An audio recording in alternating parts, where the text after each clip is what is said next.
Es usual escuchar en las noticias de los distintos medios del mundo acerca de lo peligroso que puede ser caminar las calles de ciertas áreas de México.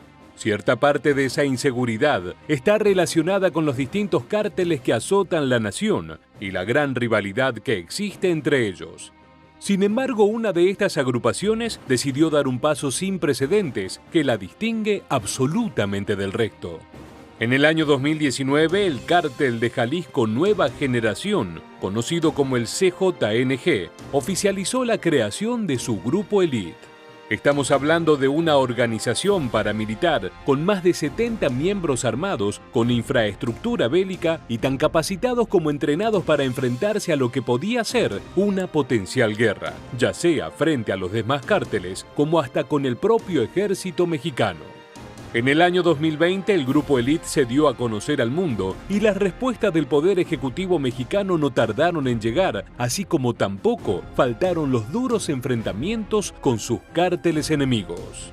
Entonces, ¿cómo opera el Cártel Jalisco Nueva Generación y de qué consta su grupo élite?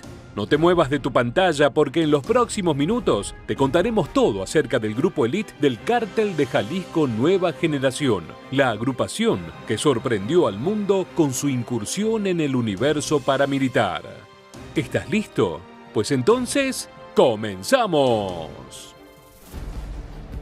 En el año 2007 comenzó a hablarse de un grupo armado autodenominado como los Matazetas, que tenían como objetivo eliminar a los sicarios conocidos como los Zetas. Sin embargo, en el año 2010, de esta agrupación en teoría justiciera, surgieron dos nuevos cárteles. Por un lado, la Resistencia y por el otro, Jalisco Nueva Generación.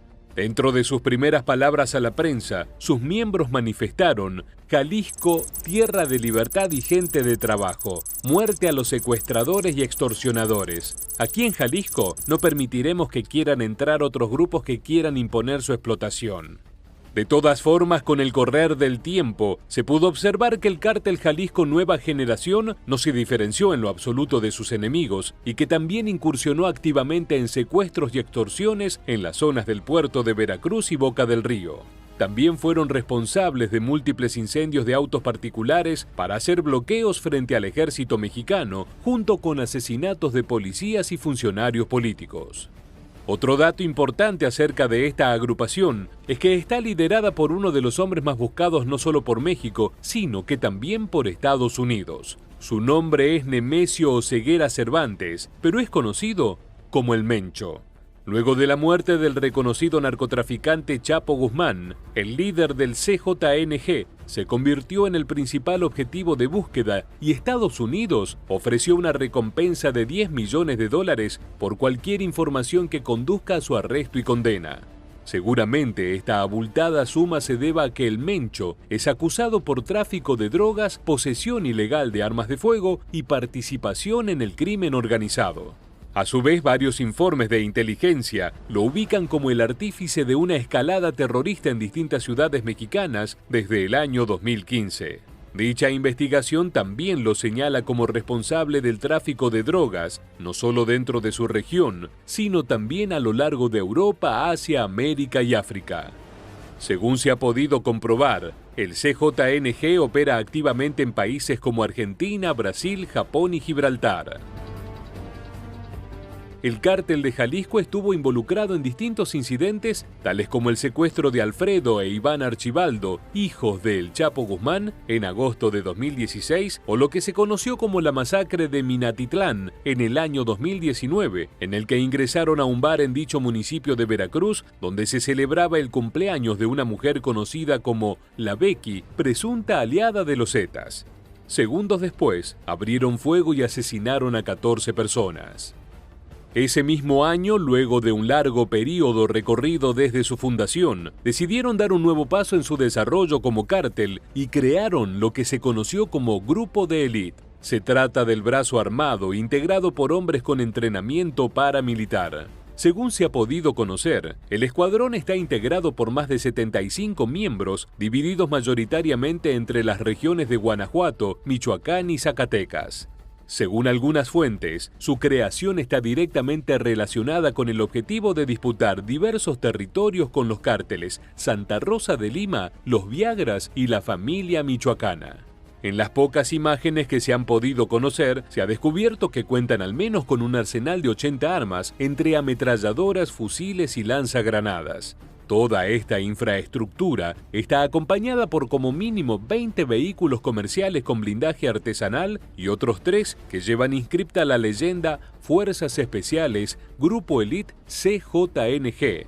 Además, el Grupo Elite no cuenta con una gran cantidad de pistoleros, por lo que dispone de entrenados sicarios para las tareas más complejas.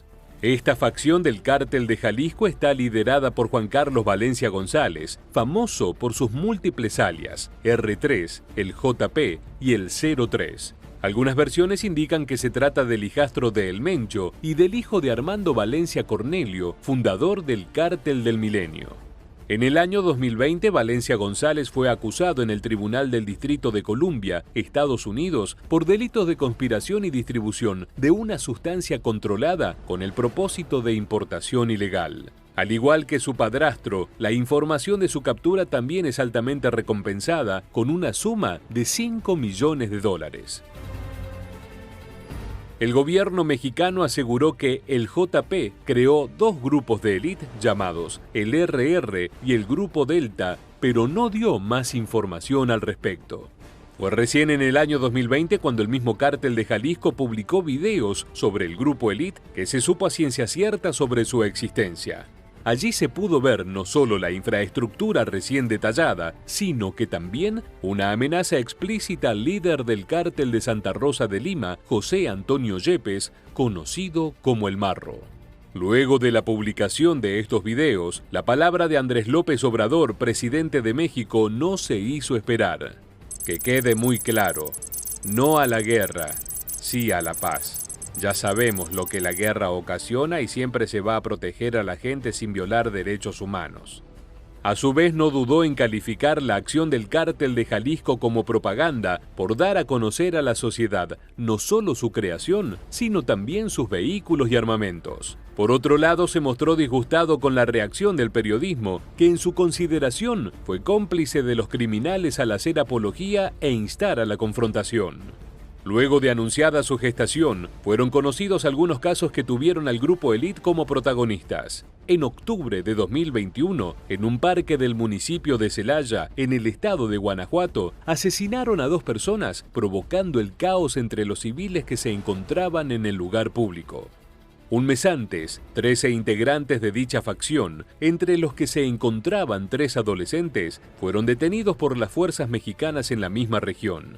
Esto sucedió luego de haber liberado a 2 jóvenes y un adolescente que habían sido secuestrados por el comando del CJNG.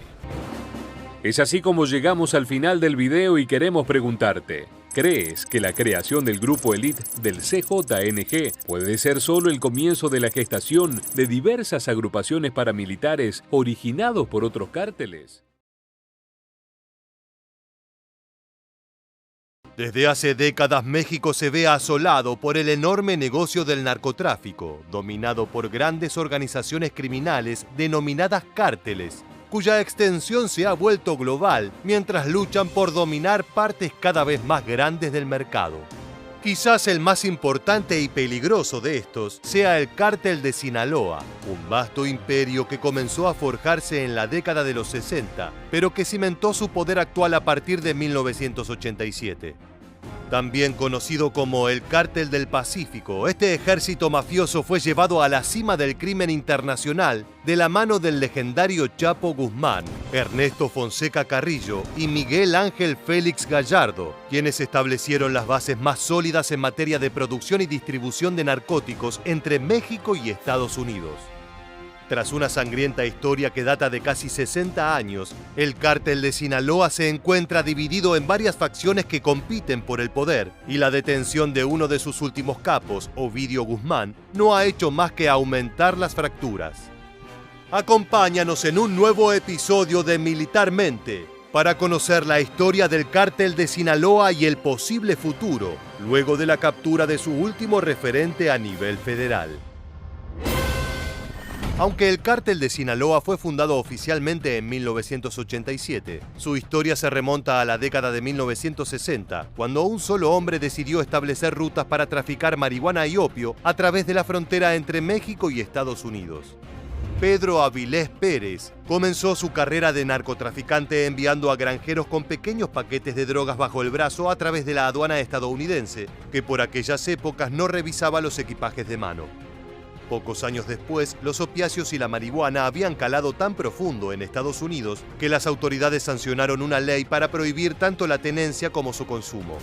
A partir de esto, don Pedro complejizó sus redes y se convirtió en el primer criminal en establecer rutas aéreas para traficar drogas, esquivando los controles fronterizos. El dinero comenzó a ingresar por montones y don Pedro sumó otras personas a su organización, mientras entrenaba directamente a su mano derecha, su sobrino Joaquín Archibaldo Guzmán Loera, quien más tarde sería conocido como El Chapo. En 1978, con la muerte del León de la Sierra, como se lo conocía a don Pedro, el cártel de Sinaloa pasó a manos de su hermano, Luciano Reynosa Pérez, que se estableció como el nuevo capo. Para la década de los 80, Reynosa Pérez sería reemplazado por un triunvirato que conduciría el cártel con mano de hierro. Así, el Chapo Guzmán, junto a los capos del cártel de Jalisco, Ernesto Fonseca Carrillo y Miguel Ángel Félix Gallardo, se convirtieron en los mayores narcos de México, dando forma final al cártel de Sinaloa y comenzando una guerra con el cártel del Golfo, su principal competencia. Este trío, conocido como la segunda generación de capos, aumentó la apuesta en la red de narcotráfico construyendo una compleja red de túneles para transportar la droga hacia los Estados Unidos y así evitar tanto el control terrestre como el aéreo. El ejército norteamericano, por supuesto, dio caza a los jefes del cártel de Sinaloa, hasta que en 1993 logró capturar al único que quedaba libre, el Chapo Guzmán, quien fue ubicado en Guatemala y extraditado a México.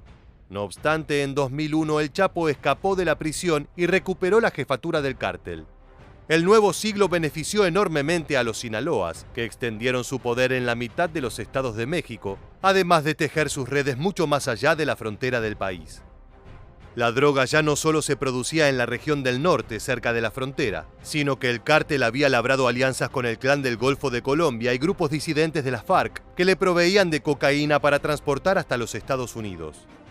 También establecieron vínculos con el cártel de los Soles en Venezuela y construyeron puentes logísticos para interactuar con otras mafias como la yakuza japonesa, la mafia china y algunos exintegrantes de la legendaria familia Lucchese de la Cosa Nostra neoyorquina.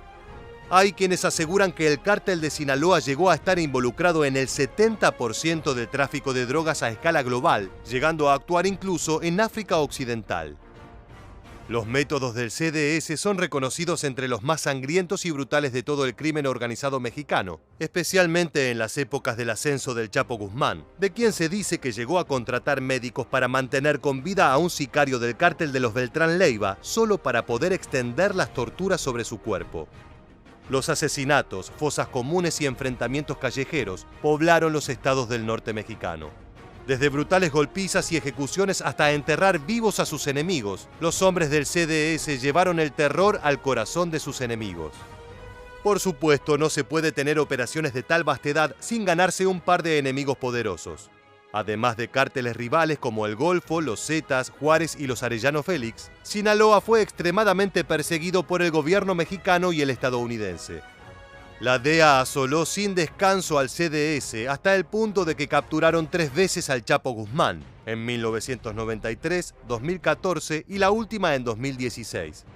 Debido a las 2 fugas exitosas del capo, la DEA decidió juzgar en territorio estadounidense a Guzmán, ya que se creía que jamás permanecería preso en territorio mexicano.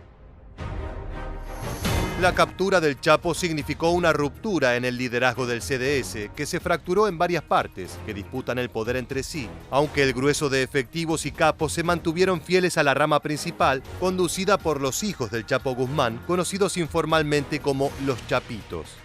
La segunda rama está conducida por el Mayo Zambada, quien supuestamente coopera con el narco de narcos, Rafael Caro Quintero, quien fue recientemente capturado por la DEA tras salir de la cárcel en libertad condicional. Finalmente, la tercera rama disidente está liderada por el hermano del Chapo, Aureliano El Guano Guzmán Loera. Estas dos últimas ramas, con mayor experiencia, han sido señaladas como menos violentas que la de los chapitos y más proclives a la diplomacia o a la negociación.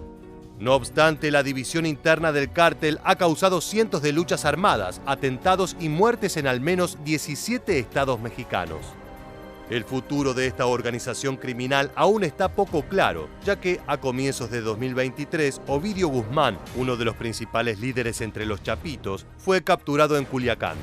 El Ejército y la Guardia Nacional montaron un enorme operativo en la ciudad que debió suspender la mayoría de las actividades, como las jornadas escolares, el transporte público y los trabajos de oficina. En un día de violencia impresionante, durante el cual se pudo ver a brigadas del CDS recorriendo las calles en sus camionetas y armados con ametralladoras pesadas, los enfrentamientos entre miembros del cártel y fuerzas de seguridad se extendieron por toda la ciudad. Incluso alcanzaron el aeropuerto de Culiacán, donde un avión comercial recibió un disparo en su fuselaje antes de despegar, por lo cual el vuelo fue cancelado. Si bien los terroristas, armados hasta los dientes, intentaron liberar a su jefe, Ovidio Guzmán fue puesto en custodia por las autoridades mexicanas. Esto ha puesto en jaque a los chapitos, ya que si bien se señala a Archibaldo Iván como el más poderoso entre sus hermanos, Ovidio era extremadamente respetado y temido en todo México. Por el momento es probable que los de Sinaloa se preparen para enfrentar más redadas del ejército contra ellos, ya que el gobierno de López Obrador está siendo constantemente presionado por Estados Unidos para actuar contra los cárteles. Incluso la DEA ha ofrecido $5 millones a quien pueda indicar el paradero de cualquiera de los hijos del Chapo Guzmán, lo que demuestra la voluntad de los norteamericanos por acabar con la rama de los herederos de uno de los mayores narcotraficantes del siglo XX. Esto también ha causado una efervescencia en la violencia de varios estados mexicanos, ya que los combates entre las distintas facciones del CDS, además de golpes propiciados por parte de cárteles enemigos, han aumentado. En caso de que los chapitos caigan, el cártel de Sinaloa podría ver una nueva etapa abrirse frente a él, o quizás desaparezca y se convierta en una leyenda de los narcocorridos. Muchas gracias por acompañarnos hasta el final. Permanece atento a nuestro próximo video.